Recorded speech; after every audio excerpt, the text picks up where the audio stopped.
Willkommen, bienvenue, welcome to another kind of magic with Hamish McClay of Search Convey, and today's special guest is Val Bennett of Home Information Services. Today's topic is, as per usual, IPSA focused. What IPSA members are spotting now? And to start us off, Hamish, would you get us going? Right, now, very interesting we have Val here, because Val could tell us what's been going on very straightforwardly from the last century, the early part of this century, and probably up until 5 years ago. And I couldn't tell you half of that. However, I could tell you much of what was going on up until sort of pre-lockdown. Unfortunately, after lockdown, there's such a variety of things going on. What we do have, Land Registry taking over some work from some of the work the local councils used to do. They haven't taken on all of it yet. Largely it's unrefined, so it still needs to be refined. So at the moment, what's going on with land charges does vary. And on top of that, what we've actually got going on too is we've got changes in the staffing of local authorities. The biggest change of the lot has been the number of unitary authorities that we've now gained, because rather than having, for example, what do we have? We've got Oxford is not so bad. Oxford has 5 different councils. What they're proposing to do, they will be changing it. It will either become 2 or 3. I hope it becomes 3 councils, but it could well be 2 of them, because what goes on in the city doesn't go on in the sort of townships and doesn't go on sort of low. But we don't know until they are about to change what is going to happen.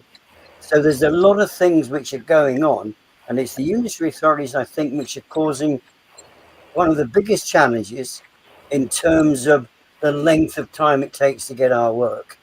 Now, Val, she can tell us, she used to cover so many different councils. I dread to think how many miles that Val would cover in the week. We don't have to do that now, which is down to what Land Registry have done. Unfortunately, because they've only carried out 1/3 of the work, we've still got 2/3 of it to go. There's no telling when they are and when they aren't. So some poor soul who's wanting a search to be carried out, they won't know that amount until they actually sort of put in an application to the council in many, many instances. Val, is it 2 steps forward and 1 step back? Some days it definitely feels like that, for sure. I mean, I'm quite lucky in that the main areas I cover have not gone into any unitary mishmash, which is sort of, I mean, Greater Manchester has 10 councils and we still have 10 councils. Lancashire, I don't actually know how many councils are within Lancashire, but again, they haven't gone into the unitary bit. I'm sure maybe it'll come eventually, but we're all very much separate councils. Yeah, 1 step forward, 2 steps. I was just thinking actually then, what is one of the biggest hiccups for IPSA these days? And for me, I don't know if for other agents, it's actually working out the return dates of when the client is going to get the search back. Because a lot of other companies, solicitors, platforms, they all want to know when are we getting it back. And it's actually really hard now to work out what date a search will be returned, because obviously you've got the normal things like staffing levels, you've got summer holidays, and the councils don't, and certainly don't need to say to us, this department is not going to be open for 3 weeks, or we're going to be delayed, so you're going to have, your information is going to be delayed. We are always looking into a crystal ball now for how long, and it's also how easy that date can change. Then we have to let clients know it's going to be another couple of weeks. Why? Why didn't you get it right in the first place? Why did you tell us that when it's not going to be that? And personally, I find that really difficult to guess. I mean, some of the councils, don't get me wrong, we know it's 3 days, it's 5 days, it's 10 days, whatever it is. But for a vast majority now, it might be building regs department, they might decide, we were giving it you back in 3 days last week, but now it's going to be 17 days before we get the next lot back. So how are we able to kind of forecast that? For us, we have to put worst case scenario on for our clients, and we have to go, it's going to be 20 working days before you get this back. Oh, but we want it sooner. Well, we might be able to, but we can't guarantee it. So that, for me, is a big headache, and it's something that is very changeable within the search industry. I don't know what you think about that, Hamish. Well, I'm going to say something. That is the worst possible scenario. Is when somebody asks how long is it going to take, because you can. The thing, as Val said, it can change. It can change from day to day. If you catch them on the wrong day, for example, if you're on a search on Monday, you're probably all right. And we still have some authorities that have one member of staff in the land charges department. And if they happen to go on holiday, and it may be one that we don't go visit very often, but we're not, one would hope to be fully on top of it. But when you're covering as many councils as we do, we might not have been in there for sort of 3 or 4 weeks. And therefore, we might not be fully up to date with what the information is. We try and keep on top of it. Right. But there is such a variety with it. But that is by far the worst of everything. Although what we're finding, the Val isn't noticing in her area yet, fortunately. But the thing is, of course, because Val and I are in the same sort of boat, much of the work that we do won't necessarily be within our own personal area. I mean, the main bulk of work that we do is outside of Oxfordshire, is outside of the areas that we cover. And we cover up to sort of something like 70 councils. I don't know quite how many it is that Val covers now, but we cover directly ourselves up to 70 councils. And they can actually change. But there are 4 of those who actually are totally dependent on one person. And if she goes on holiday and using it in the summer, it's for 3 weeks, everything sort of comes to an end for sort of 3 weeks. But it is that basic thing. And because councils are changing, it's not just the unitary authorities, because we've got a lot of those now, but it's also the dynamics within inside of what's going on. Because all of a sudden they do decide, right, we will change the building regulations, whereas previously we did them this way, we're going to try them that way. And as we found with certain areas, it didn't work. They got rid of the staff. So it takes you 4 weeks on top of what it was taking previously. And all of a sudden, that's at the drop of a hat. So it's almost, as Val said, the fortunate thing is, and we're back to the 80-20 sort of rule here again, 80% of the time swimmingly. But you don't know quite where the swimmingly bit's going to be. It could change almost sort of anywhere. But there are 20% you just don't quite know what is actually going to happen. What was, I think, much easier to control in many respects was when we had to actually go out and visit, when Val used to travel those hundreds and thousands of miles a month. When we had to visit the councils, you were very much more on top of what was being said, things that were going on, what was about to happen. Now the communication isn't anything like as good as it used to be. So, Val, is it down to the fact that people are half relying on the online data and half having to go back, so that back to the scrolls and the pamphlets and the microfiche and goodness knows what else? Is that where the issues lie?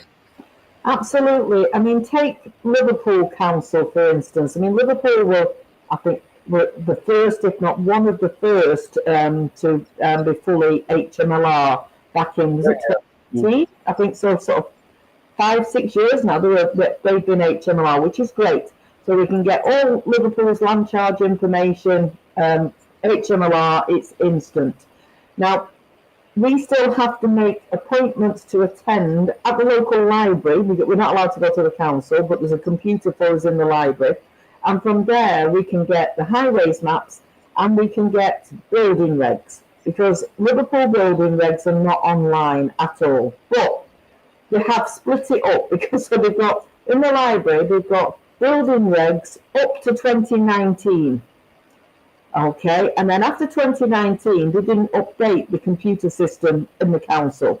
So for the rest of it, you have to email building regs and say, please can I have building regs 2019 to date. Now, that's the one in particular that you could get them back in 2 days, or it could be 22 days. You never actually know. So for Liverpool, we could put a turnaround time of 4 weeks, but then we get people coming back saying, yeah, but it's HMLR. You've got your land charges. It's all there. Why is it taking 4 weeks? This isn't right. But it's totally out of our hands. And I think you find that for quite a few departments, for quite a few councils now, it is the building regs. Where the building regs isn't online, they are clamping down very much that if we don't pay them, then they are going to 20 working days, without a doubt. And they stick to that now. They could get it back sooner. We know that they can, but they refuse to. They won't. I think it's been told by the higher ups, you return it on the 20th working day and not a day sooner.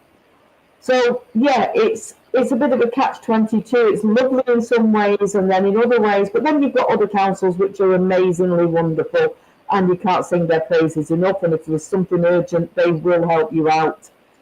And then you've got others actually, some which are 20 days and don't budge from it. At least you know specifically and exactly what date you are going to return the search to the client. It might not be a date they like, but you know exactly, because the councils stick to the rules that are in place and they won't bend.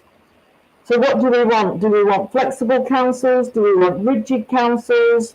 Would we like it all online? Would probably be helpful, but even when the whole of HMLR gets everything online, is that going to fully help us? No. We're still going to be stuck, particularly with building regs. So it seems, Hamish, that even though with the best will in the world, getting everything digitised was probably a sensible idea, even once it's done, there's still going to be a bit of legwork to be done. Well, absolutely, because the council themselves sort of dictate. I mean, many have considered it to be, well, it's a waste of everybody's time. If somebody's got to drive to the council to get information which is on their computer, what's the point in all of that? Because you're taking up the time of the person that's going in there, you're taking the time up of the person that's driving there, you're polluting the atmosphere, all of these particular sort of types of things. Hey, look, it's digitised. Why on earth? I mean, we used to have to do this, didn't we, in the good old days, which is why we had all the various maps and that you needed to look at and all of these particular sort of things. However, with it now being sort of digitised, the council themselves are not going to type it out every single time. They used to keep details and records on little record cards. I mean, some of them, you'd actually go in, and when you need to get it, they very kindly have got the record cards out for you. So you'd find 5 or 6 little record cards there, the typical sort of, and you'd write the details from that. And then you had to get back to your office and type them up. Now, the thing is, it's much, much improved. So a lot of councils are now part digitised. Some of them are fully digitised. In fact, some of them, you can get every single bit of information. Now, that doesn't happen across all of them. But of course, the big problem is that information does need to be refined. You cannot rely directly on that information, because what actually happens with it, and councils, to a certain extent, have been largely like this. They'll say, well, that's the information. And now and again, you get the helpful land charges officer who would say, oh, if you just do this with it, or don't worry about that too much now, because that's been superseded. And so you would get a little bit of help. Whereas now, you don't have the opportunity because you're not speaking to anybody. So basically, you've got that information. You need to actually look at it. And certainly with land registries, we found before, you need to refine. It's absolutely great. As Val said, you don't need to get there. And yes, the information is there. However, it's unrefined information that has just been basically skewed. It's exploded into the massive vats that are held by land registry. The refining it's unrefined data, as we've discussed before, Hamish, can be just a sea of it. You need to focus down on the topics that are relevant to the particular sales in hand. Is that right? Oh, yes. Absolutely. I mean, Val, of course, will know even more of this because, if you like, the variation in the councils. Because I mean, Val's been to far more councils than I've ever been to. Unfortunately, I'm not going to have to go to those, um, nor will Val ever again. But that has actually been tidied up. But bearing in mind, we've now got, instead of the 300, I think there were 366 direct councils, and there were 9 or 10 of them which they weren't technically in the same melting pot as all the others. Whereas now we're down to 300, and we're reducing as we think land registry. Well, we're giving it just a guess in the ballpark. It's likely to reduce by the time they've all stopped messing about. They'll go down to about 275. But they have got records all held a different way, and of course, the more they cut back on the number of councils, the fewer local experienced people they will have there. And this is the great advantage with all of these changes taking place.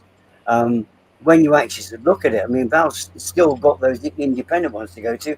Whereas, for example, you take Buckinghamshire, instead of actually us going to 5, 6 different sort of councils, they've only got 2 councils we need to concern ourselves with now. But they haven't all quite combined together. But they still all work they're still all at varying times. And every now and again, without telling you, one will sneak in with the other. And so they'll get rid of the staff from one of the councils, which they have actually done. There was one particular council inside the M25. They got rid of the staff from there, and basically they moved it to being carried out by a totally different council. And sometimes you don't get advance warning of that. But the good news is it matters not if you don't have to drive there to find out what the information is. So it's a gradual movement to being more useful, but we're in that weird intervening stage where it's not quite there and not quite somewhere else. Val, do you see this improving? Is there improvement in your view over time? Because you've got you've got the ability to look back and see how it was and how it is. Would you say there's improvement happening? I think there will be. I think it's a little bit of, as you say, 1 step forward, 2 steps back. I mean, going back 35 years or whatever, how many ever years it was. And I always remember, because obviously my dad was he was one of the very first search agents in the country. And I always remember, I mean, when you talked about refined and unrefined information that we get now, it was always very important to my dad, was that the Land Charges Register is an official register, and what is held in that register, as far as he was concerned, that was what had to be given to the clients. If it was in there, it wasn't up to us to decide what should or shouldn't be in the register. It was the land charges officers who put that information in there, and we had a right to show that, whether it didn't belong in there or not. Whereas now it's very much, we get all the information and it's like, right, work it out. And that's a pretty big responsibility, in my opinion, because I might think, oh, well, that Section 38 agreement, it's on a different phase, it doesn't belong to this property. It's me having to work that out, go to various different departments, look at, because it's all done off GIS now. The mapping brings it all in, and if that mapping and those edges are wrong, if that pen line just goes over a boundary, you bring in 10 more different things that do or don't apply to your property. And I personally find that quite difficult, that I'm the one that makes the decision about what is shown within the Land Charges Register. It's certainly daunting. Hamish, would you take us home, please? I mean, just following on from what Val was saying, was weird and amusing. It was Chiltern Council that we used to actually sort of go to. I think that was the name of it, but it doesn't really matter. And I remember Beverly working there, and she actually sort of said to me, and she would always say this every single time without fail, this is unrefined information. If we were carrying the search out ourselves, we would refine it. Because it's for you, you have to do that, because we're not being paid. So we're not going to update it. Right. So they would actually have every single thing from the year dot, whether it was applicable or not. If somebody was going to pay them their £200 or whatever it is to pay the council direct for it, instead of us paying us a quarter of the price, as I think it was at the time, um, they would actually get the whole sort of thing refined. But as Val said, we learn these things over time. We know what's important, what isn't important. It doesn't matter whether it's land registry. It doesn't matter if it's unitary authority, which is sort of switched over, because we know all of it. Because it's different parts of Buckingham to work things out a slightly different way. Their records are kept a slightly different way. That poor new soul that's come in to take over, that used to work inside the M25, they don't know what the heck goes on in Buckingham itself, some 50, 60 miles away from there. They Right. don't know what goes on there. And why should they? And why should they? Basically, what we've got is a situation, and I think this is the worst of it, that we're in a situation where some of the time we don't know how long it's going to take or what we're going to meet when we get to that particular sort of council. And that's the big challenge in a digitized age, because you say, oh, what's the turnaround time? And you say, well, it's 3 weeks. And they say, well, on their website, it says it's 10 working days. Right. Well, yeah, but they haven't updated their website. So they're not updating their websites as they go along, the majority of them. And it's really what you find when you actually go in to apply to them. You can put down the generalized, what you think it is. So that's the worst to it, the timing. But also, it still does need to be refined. And as Val said, very often you've waited your 20 working days. Sometimes it's longer now, actually. We know this is the other thing. When they become unitary authorities, it can be taking much, much longer. And once the information comes back, it does need to be refined by us. We don't just throw it straight onto the client. We don't want to put information in front of them that they don't need to wade through. As you can tell, being part of IPSA and associated with IPSA means you get that very best information from people who are actually at the coalface. Thank you so much, Val, for your very useful thoughts, and Hamish for that also, because it's only with having people around here that experience it on a day-to-day basis that we can be informed. And being informed helps set your expectations correctly. And I think that's probably the biggest issue with any of this. Thank you once again, Hamish McClay of Search Campaign, Val Bennett of Home Information Services, and to all you out there, surround yourself with the people who know the information best. And don't just take what's read on the tin. Often, if you do a little bit of discussion with people who are dealing with this on a day in, day out basis, you'll find what the truth really is. And maybe you'll understand why it takes sometimes longer than you might expect to get your searches back. Until next week, keep your feet on the ground, keep reaching for the stars. Bye-bye now. Bye.